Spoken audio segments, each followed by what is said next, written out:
जोश से भरे हुए मेरे सभी व्यूअर्स को एक जोश भरा प्रणाम। मैं आदर्श और आज की इस वीडियो में लोग बात करने वाले हैं कि ऐसी क्या 5 मिस्टेक्स थी जो मैंने अपने ऑडिट एंड एश्योरेंस सब्जेक्ट में करी थी और वो मिस्टेक्स आप ना दोहराए, आप उन मिस्टेक्स से सीखे। इसीलिए ये वीडियो मैं आपके लिए लेकर आया हूँ, क्योंकि हम लोग जितना गलतियों से सीखते हैं उतना किसी और चीज़ों से नहीं सीख सकते। इसीलिए मैं अपनी गलती आपके साथ शेयर कर रहा हूँ और आप उसे सीखें और आप उसे ना रिपीट करें। सो ये ऐसी 5 मिस्टेक्स मैं आपके साथ शेयर कर रहा हूँ। सबसे पहली मिस्टेक जो मैंने करी थी, select your tutor wisely for audit and assurance. Because audit and assurance completely हमारे लिए एक बहुत न्यू सब्जेक्ट होता है। उसमें बहुत अलग अलग कॉन्सेप्ट्स होते हैं, अलग अलग चीजें होती है, अलग अलग टर्मिनोलॉजीज होती है। सो ये सारी चीजें समझने के लिए एक ऐसे ट्यूटर को सिलेक्ट करना चाहिए जो आपको बहुत अच्छे से ये चीजें क्लियर अप कर रहा हो, समझा रहा हो, ताकि आपकी जो कॉन्सेप्ट है और अच्छे से ब्रश अप हो सके, आपको चीजें लर्न हो सके और आपके दिमाग में वो जो ऑडिट का कॉन्सेप्ट है वो बैठ सके। सो इसीलिए ट्यूटर बहुत ज्यादा मैटर करता है ऑडिट सब्जेक्ट के लिए। एक बार अगर आपने अच्छे से पढ़ लिया कि हाँ ये चीज होती है इसमें, ऑडिट में ये चीजें है,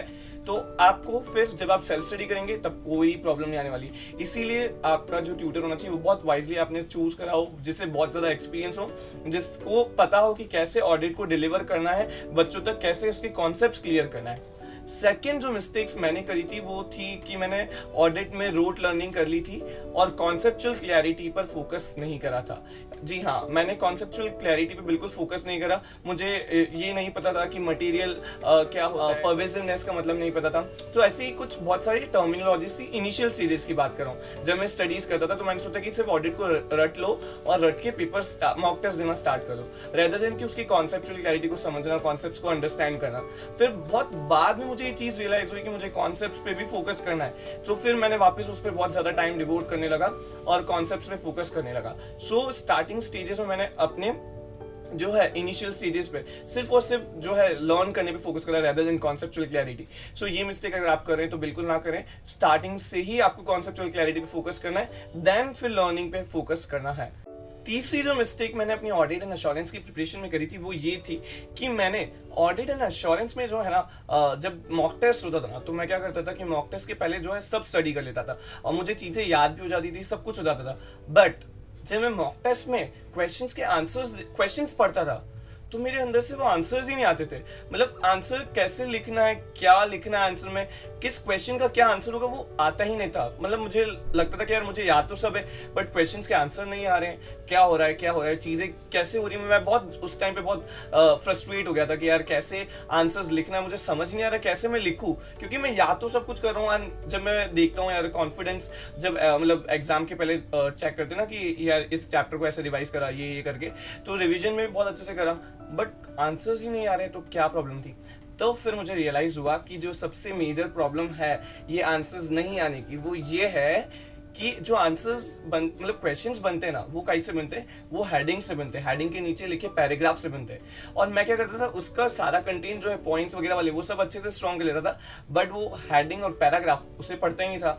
तो फिर आंसर्स आएंगे कैसे, मतलब मुझे ये नहीं पता होता ना किस हेडिंग के अंडर क्या लिखना है। सो इसीलिए मैं आपको ये बोल रहा हूँ कि आप जब अपनी प्रिपरेशन करें तब हेडिंग्स और पैराग्राफ उसके नीचे जो लिखे उस पर जरूर फोकस करें।